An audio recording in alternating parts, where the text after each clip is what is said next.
Hassler here. I know in class we worked through the 2.5 and 2.6 Explore. We talked about shortcuts to take a derivative. So I'm just scrolling through this. We took some notes. Those are posted on the class spreadsheet, the answers to the Explorer and these notes. But due to time in class, I just wanted to work through some of these check your understanding problems and make sure that you're feeling comfortable and confident about how to complete these problems. And then your job is to make sure that these are completed and that the 2.5, 2.6 practice is completed all before class on Monday. All right, so let's take a look at problem one. Problem one says if f of x equals x cubed minus 7x, find f prime. And I'm just going to use the power rule to do this. Power rule says that I'm going to multiply the exponent by that coefficient. And so notation, f prime of x equals, I've got 3x squared because I'm subtracting 1 from that exponent. And I notice that this minus 7x, that's a linear function. The slope of a line is constant. The slope for this particular line is always a minus 7. And so the derivative at negative 7x is negative 7. And this would be my final answer. So 2 is going to be the same thing. We're going to go through and do the power rule. They give me a function for f, so I need to find f prime. Power rule says that I'm going to multiply 4 times 2, which is 8, subtract 1 from the exponent, multiply 2 times 9, that's 18, subtract 1 from the exponent. I have a linear function. The slope of that line is always negative 6. And then I actually have a constant function. And so a constant would be graphed as y equals 1. The slope of all constant lines is 0. And so that's why you don't see anything written after the minus 6, because I don't need to write plus 0. And then it says find f prime of negative 1. So f prime of negative 1, there we go, f prime of negative 1, means that I'm going to take this derivative that I found and I'm going to replace the x with negative 1. And then I'm going to evaluate, hopefully. Here we go. All right, so we got negative 1 cubed, which is negative 1, times 8 is negative 8.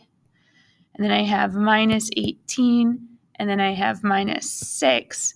And I believe all of that is going to give me a negative 32. So f prime of negative 1 is negative 32. And so on, kind of repetitive at this point. But again, I'm going to go through these, make sure that we're feeling comfortable. So this next one, again, I've got a power rule to deal with. Only this time the power is a fraction. That's okay. If I'm going to find f prime of 4, I first need to find f prime of x. I got to find that general derivative first so that I can substitute 4 into that general derivative. So I'm not finding f prime of 4 to start. I'm going to find f prime of x to start. And 3 halves times 1 is 3 halves.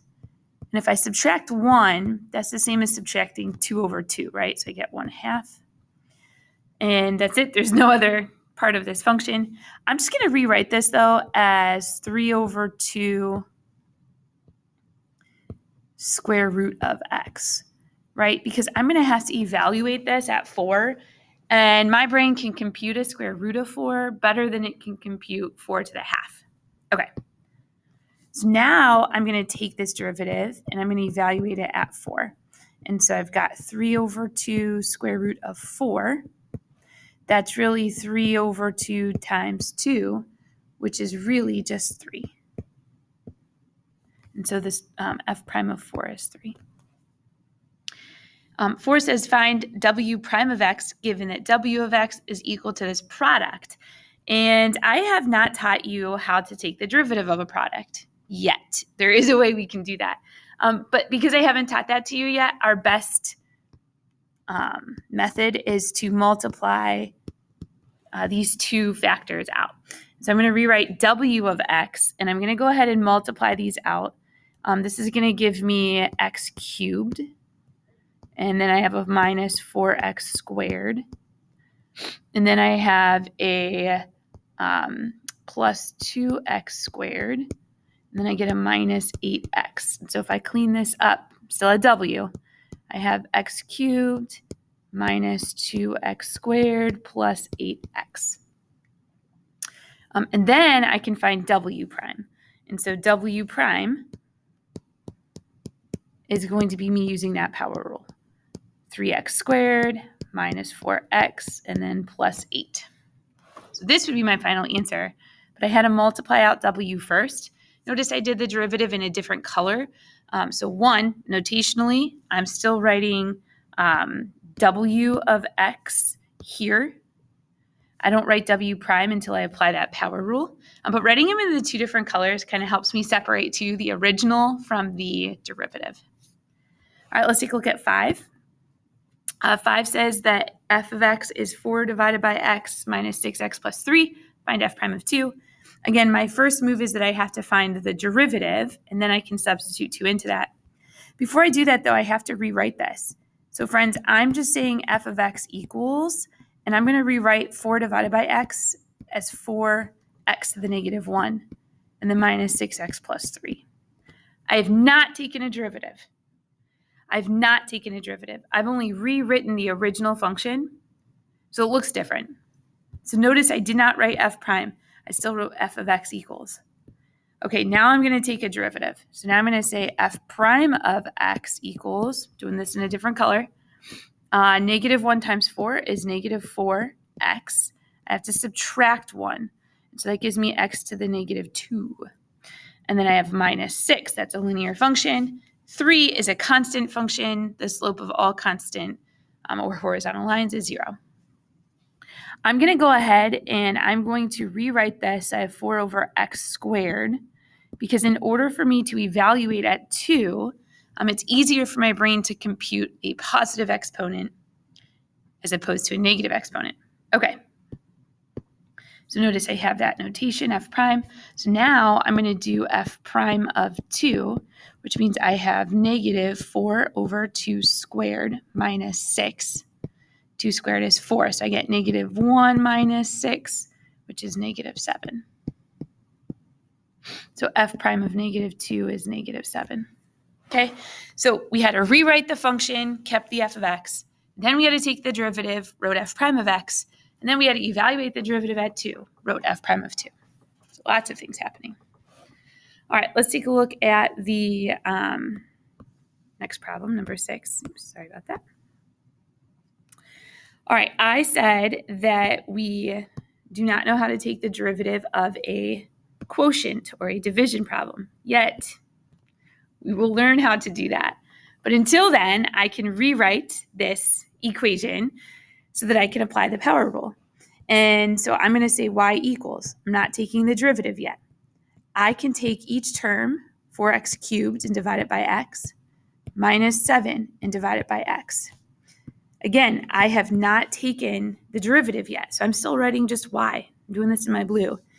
And then what I can do is say, well, x's divide out here, that becomes x squared. So I have 4x squared. There are no x's that divide out here, but I can rewrite this so that the x is in the numerator as 7x to the negative 1. So I have 4x squared, subtract 7x to the negative 1. Finding dy dx means find the derivative. So we could either say dy dx equals, or we could say y prime equals. Those things are equivalent. Okay? Now I'm going to apply my power rule. I have 8x, and then I have a plus 7x to the negative 2. And so I want to rewrite this so that I have 8x plus 7 divided by x squared. And so there would be my dy dx or my y prime.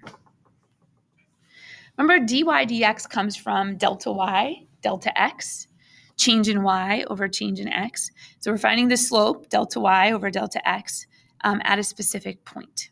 Okay, we're finding slope of the tangent line. Notice the notation for 7 looks different. In 6, it says dy dx. In 7, it says d dx. But then it gives you the function here. So here it's saying take the derivative of y, with respect to x. Here it's saying take the derivative of this function. And it's telling you what the exact function is, whereas this just says take the derivative of y. But off to the side over here, I told you what y was. So there's a slight variation in this notation. This is, pretty much written in proper order. I'm just going to rewrite to have that as x to the third. So I still have to say d dx, take the derivative of this function. And the function is 5x to the negative 3/5 plus 4x to the 1/3 minus 5. Now I can take that derivative. So I can just say equals. Take the derivative. Okay, the derivative equals. And when I do this, I get what? Negative 3x to the negative 8/5, I believe.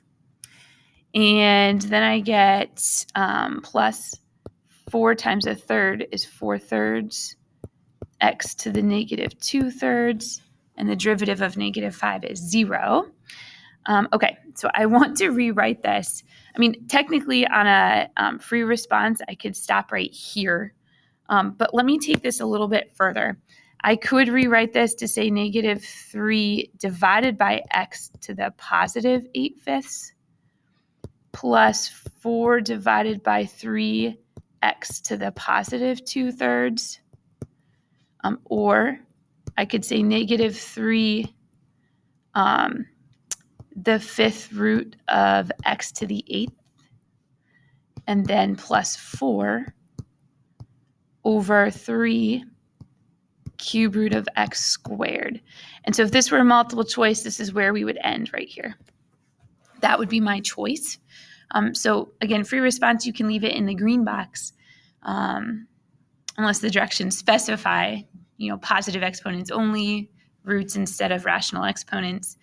But if it's multiple choice, you will be given the option of the orange box. So I want you to be capable of, moving within positive exponents, negative exponents, and then rational exponents. All right, 8 says find the equation of the tangent line to h of x equals 16 divided by x squared minus 4 squared of x at x equals 4. So again, I have to find h prime first. Before I find h prime, I want to rewrite this so I can use that power rule. So I have 16x to the negative 2 minus 4x to the half. Now I'm going to find the derivative of h, so h prime. Not putting 4 in yet. And so I'm going to say that this is negative 8x to the negative 3, and then we have minus 2x to the negative half. By the way, this becomes negative 8 divided by x cubed minus 2 divided by square root of x. Okay, and then I have to find the equation of the tangent line. So I need a couple of things, actually. I need to evaluate this derivative at 4. So I got negative 8 divided by 4 cubed. Did I do something wrong? Oh, I did. It's not negative 8. I'm looking at my answer key, and that's not right. This is negative 32, Hostler. I hope you're yelling at me. I hope you're yelling at your screen. This is negative 32. Negative 32. And so this is negative 32. And then I have 4 cubed minus 2 square root of 4. Let's see, 4 cubed is 64, so I get negative half minus 1. So I get negative 3 halves. Now, that's the slope of the tangent line at 4. I want to write the equation of the tangent line, which means that I actually need to go back up here to this original function. Here, I'll do it in a different color. I need to come back up here to this original function and evaluate that at 4, because I need, y minus that y coordinate equals the negative 3 halves. That was the slope of the tangent line at 4. And then x minus the x coordinate of 4. So I have to substitute 4 in here. And I'm going to substitute that into the original function because it's set up in a way that makes it manageable to do that. 16 divided by 4 squared minus 4 times the square root of 4. So 4 squared is 16. 16 divided by 16 is 1 minus 4 times 2, which is 8. So I think I get negative 7. So I have y plus 7 equals negative 3 halves x minus 4. Okay, so equation of the tangent line, I need two things. I need the output, and then I need the derivative of the x value. So my final answer is this equation down here in red. Okay. Number 9, the graph of a function g is shown below. The derivative of g would be ... Okay. Let's see. So I have some options. This is not a line. This is not a quadratic. So a line looks like this. A quadratic looks like this. A cubic looks like this. And so a quartic can look like this. So we have to know, this is an x, this is an x squared, this is an x cubed, and this is an x to the fourth. I think I told you the first day of school, we have to be aware of function names and what they look like. This to me looks like an x to the fourth graph. So g of x is in the form of x to the fourth. It has some coefficients probably, it might have some other terms in there, but the highest degree or the highest exponent is 4. And when we take a derivative of g, so that means that a g prime would be of the form 4x cubed, or it would be a cubic. And so C is the answer. So it says explain your choice. Well, g has degree 4, or biggest exponent of 4. So g prime has degree 3.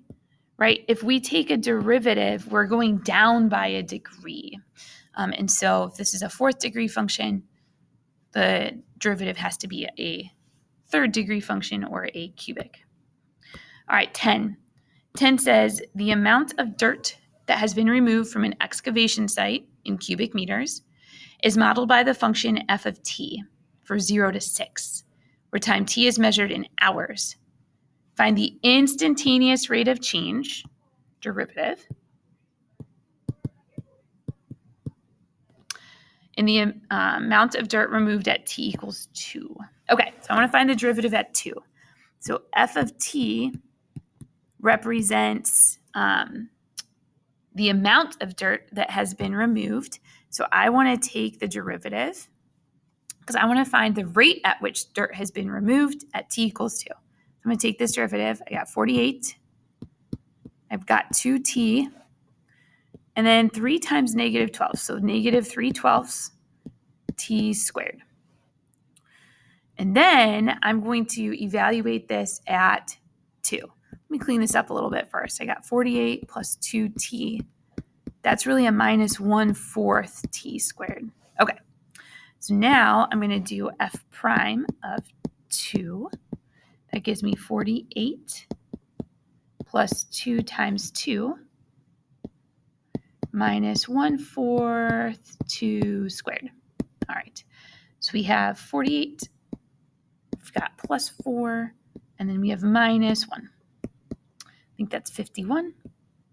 It says use proper units. So first of all, we're finding a rate. A rate is change in y over change in x. So I need units for both. T is time, measured in hours, and the amount of dirt removed is in cubic meters. So I could say meters cubed per hour. Okay, so I think that should be enough so that you can work yourself through the practice.